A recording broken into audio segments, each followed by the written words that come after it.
Hello, I'm the Media Wiz, because one art form wasn't enough. Let's talk about the Michael Bay produced Battleship movie from 2012. I know, but sadly we have to talk about it for context reasons. Now we know Hasbro loved franchising out with their toys and board games through the marketing boom of the 80s and 90s, but by the 2000s, with the live-action adaptation bug getting bigger and bigger, we saw Michael Bay's Transformers movies grow. They may not have been popular with critics and superfans, but they were financially successful to make more of them, since they're on their, sixth movie now? And at this point, Michael Bay isn't even directing anymore, he's just producing them now. Hasbro, loving how financially successful the Bay former movies were, realized that they could branch out into making movies based on some of their other brands. This led to G.I. Joe: Rise of Cobra, which I honestly thought was mildly entertaining as a popcorn flick, though I barely remember the second movie. But before they released their second G.I. Joe movie, they put out their Battleship movie in 2012. For some quick history about the game itself, it started as a pencil and paper game at the dawn of World War I. Then in the 30s, it was officially put out by the now defunct company Starex. Milton Bradley was often cited as the publisher of Battleship until 2009, when anything that Hasbro officially owned was officially labeled as a Hasbro licensed product. So wanting to ride the wave that the Transformers movies started, they decided to make a movie based on their Battleship game.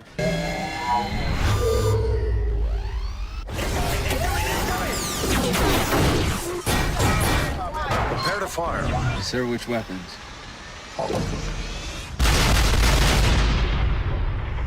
And then the second trailer for the movie came out, and it revealed what the movie basically was: Transformers at sea. With a bunch of aliens invading Earth, and it's up to the Navy to stop them, with a bunch of characters fresh out of a Michael Bay summer blockbuster. Not only is it clear they wanted to cash in on other Hasbro licensed tie-in movies, but they blatantly copied the formula with the other movies that came before it. The characters are obnoxious, the aliens are pretty stupid, the plot is basically just an alien invasion movie loaded with explosions, hot chicks, and a buttload of CGI. The 3D was forced. Because it was 2012, every movie was being repurposed into 3D so they could double their box office sales. And yes, they do shoot pegs into the side of ships in this movie. Because if there was anything you wanted to stick to from the original game, it was that. But as we've already seen with The Last Airbender, just because a movie has a bad reputation doesn't mean studios don't think they can still cash in with an easy game tie-in. Interestingly, there are plenty of Battleship video games out there.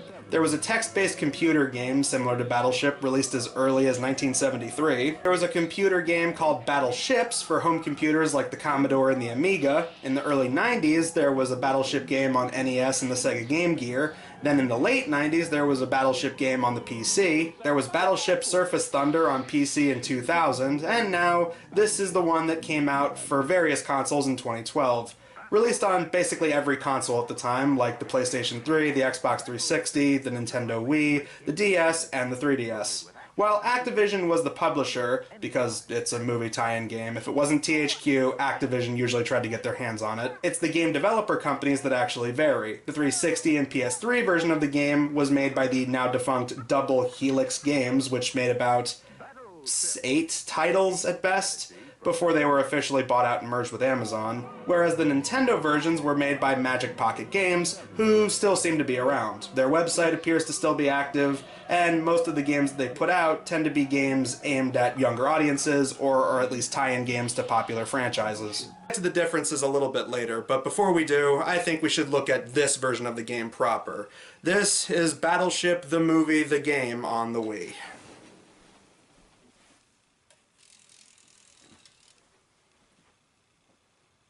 Now, before we actually look at the game proper, I want to show you a commercial for what the PS3 and 360 version of the game looks like. Enemy ship spotted! Fire in the hole! Standard first-person shooter, but still looks pretty cool, right?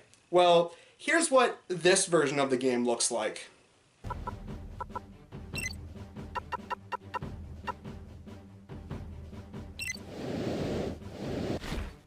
On one hand, this does look like it fits in more with the original board game.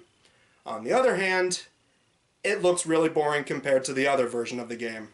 Now, I'm gonna be honest, I'm not the world's biggest fan of strategy games, but to give them some credit, it does feel more in league with the original game, which in and of itself was a strategy game. Here, it's basically just a video counterpart of the original, but instead you play as a naval ship shooting down the alien menace. Like in the movie, the aliens trap the ships in a force field around the island of Hawaii so they can take over Earth's satellites to communicate with their home world.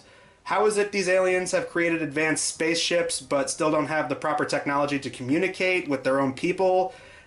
Because these are very stupid aliens, that's why. And before we continue with the gameplay, I just want to throw this in.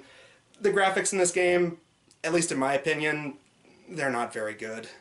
Aside from the cutscenes they obviously put more work into, most of the game looks on par with a GameCube game more than a Wii game. And keep in mind, the Wii came out in 2006, meaning the Wii was out for nearly 6 years at this point. And sure, the Wii U was on its way, but graphics-wise, there's no reason that the main game graphics have to look this lackluster. Hell, they didn't even bother with voice acting or recreating scenes from the movie. Instead, they used dialogue boxes and still images that represent the 4 main characters that slide in and out of frame. And none of these characters look like the same characters from the movie. Considering the cast of characters that are in the movie, that might be a blessing in disguise. This might be more appropriate for the DS or the 3DS versions, but it's still pretty flat as far as the Wii is concerned.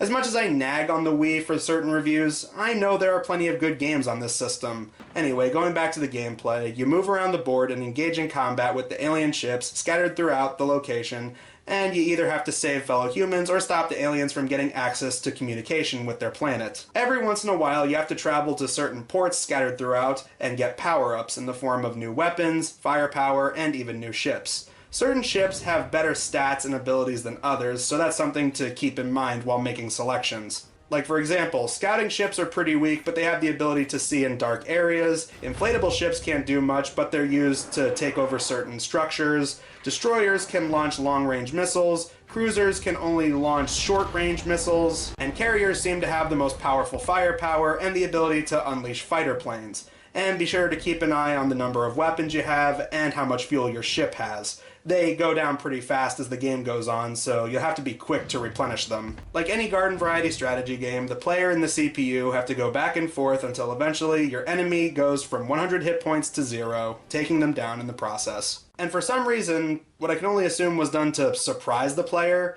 every once in a while they have the alien ships appear out of the water to block your path, instantly challenging you before you can even move your ship further along the board. In my opinion, out of all the alien ships, the piercers are the worst ones that you're pit up against. They usually do the most amount of damage to your ships with only just a few hits. And I love how they try to make things more exciting by putting these cutscenes after one party lands a hit on the other.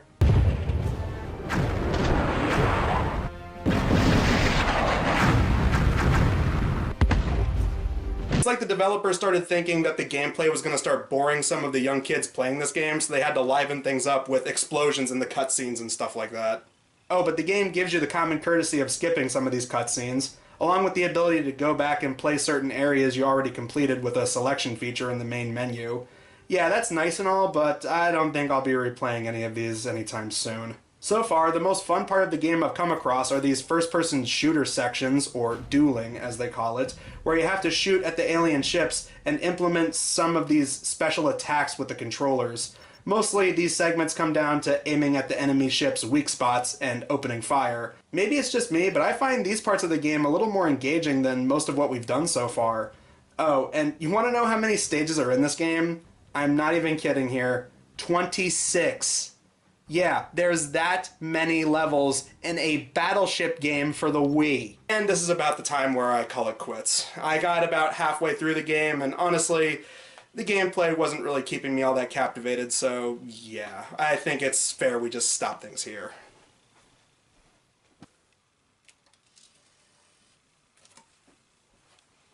So that's pretty much the Battleship game for the Wii, and before we get to final thoughts, I think we should talk about the PlayStation 3 and Xbox 360 version, because like I mentioned earlier, the gameplay was a lot different compared to this, and based on some of the reviews that I've read and seen, it seems that this is actually the better version. Now from what I can tell, these versions of the game are actually disliked more than the one we just looked at, often being called an incredibly forgettable first-person shooter that gives you only 5 weapons to defend yourself, with a campaign that lasts up to 4 hours, with no online multiplayer function. Putting all that into consideration, does that change my overall thoughts on this version of the game?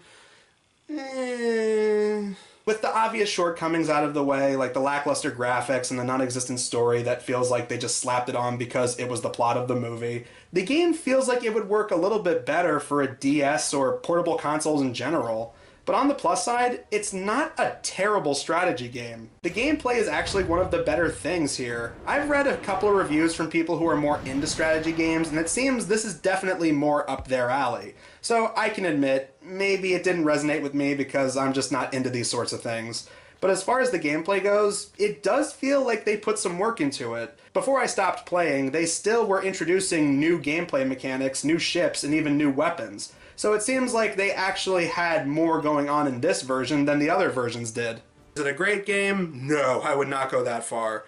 But if you're into strategy games, this might not be that bad of a title. You know, the more I think of it, we seem to be on a roll with games based on movies that were not very good, but the games themselves were actually not horrible. But tune in next time where we'll be talking about a TV movie pilot for a pretty underrated Disney cartoon. Until then, I'm the Media Whiz, because one art form wasn't enough. Blinded by the light, wrapped up like a douche, another runner in the night.